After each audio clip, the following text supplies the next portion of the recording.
Jack Del Rio, the defensive coordinator, was just fined $100,000 by the team for his comments about January 6th. Well, it sounds like they must be spicy. Must be. Yeah, well, let's see. It couldn't just be an opinion, right? Oh, maybe. I don't know, but he was fined $100,000 for his opinions on January 6th and comparing it to the billions of dollars in damages of Black Lives Matter riots. Actually, and by the way, people make insensitive comparisons all the time. Guilty. This wasn't one of them. I think we have a clip. Yeah. You want to talk about it? I'd talk about it with anybody. Yeah, no problem. At any time. But they're not. I'm just expressing myself. And I think we all as Americans have the right to express ourselves, especially if you're being respectful. I'm being respectful. I just asked a simple question. Really, let's get right down to it. What did I ask? A simple question. Why are we not looking into those things? If we're going to talk about it, why are we not looking into those things? Talking about Because Black Lives Matter riots, burning, looting. I can realistically look at it. I see the images on TV. People's livelihoods are being destroyed. Businesses are being burned down. No problem. And then we have a dust-up at the Capitol. Well, there's nothing burned down. And we're not going to talk about, we're going to make that a major deal. I just think it's kind of two standards. And if we apply the same standard and we're going to be reasonable with each other, let's have a discussion. That's all it was. Let's have a discussion. We're Americans. Let's talk it through. Now, I don't know anything about sports outside of combat sports. That's, people know this. Everyone mocks me for it, rightfully so.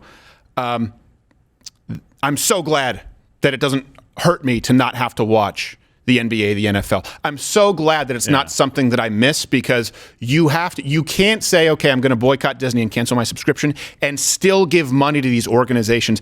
$100,000 he was fined. I thought it might be a joke. No, by his own team. Yeah, by his own team for this tweet. He wrote, would love to understand the whole story about why the summer of riots, looting, burning, and the destruction of personal property is never discussed, but this is. And that was in response to January 6th. Yeah. That's an entirely valid question.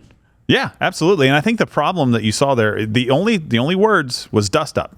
Dust up is what everybody grabbed onto in his June 8th response to the tweet that you just read, because everybody was up in arms about it. Like, hey, what are you talking about?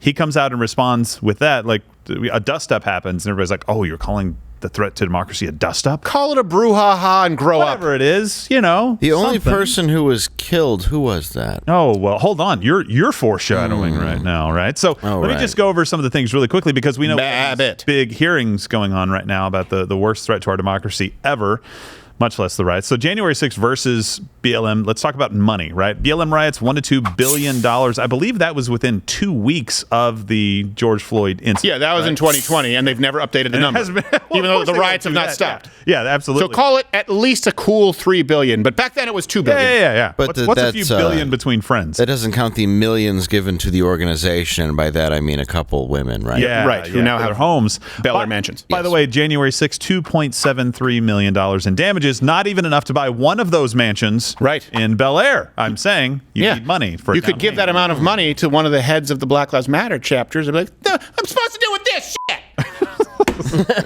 So I could do buy a pool house? Come on. Well, I mean, listen, it does take money for that. But if it's not just money, if you're talking about people hurt and talking about deaths, understandably, right? Let's talk about that, right? So in the 2 weeks following George Floyd incident, there were 19 people who were killed. A majority of those victims were black people. More than 1,000 officer casualties. Yep. All references available, by the way, at louderwithcrowder.com. Yeah. And then on January 6th, despite what we were told initially the corrections that didn't correct it, there was one person that was killed. She was shot while jumping through a window. Her name was Ashley Babbitt.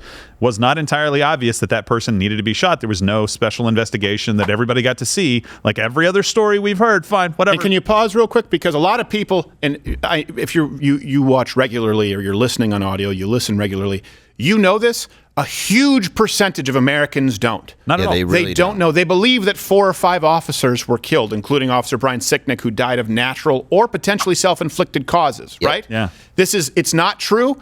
Even the people on the side of the left, the people who've been running the investigations, our own intelligence agencies, who would really want this to be true, have had to say, okay, it's not true. None of these officers were actually killed. Right. But that's also why it's so pernicious, because the Sports Illustrated article, when I was reading this about Del Rio, it's still promotes this narrative that 4 people died because of the riot. Well, listen to how these are journalists. Yeah, listen how they phrase it now, though. They're actually just adjoining these two things. They're saying because of the riot, not at the riot. They weren't killed during the riot, but it was because of the strain or stress of the riot. Those deaths are attributable to the riot.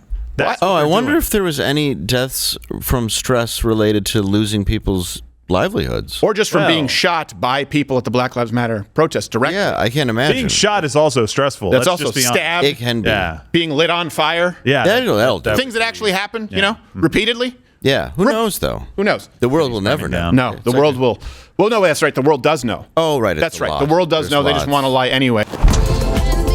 Watch Louder with Crowder live, Monday through Thursday, 10 a.m. Eastern.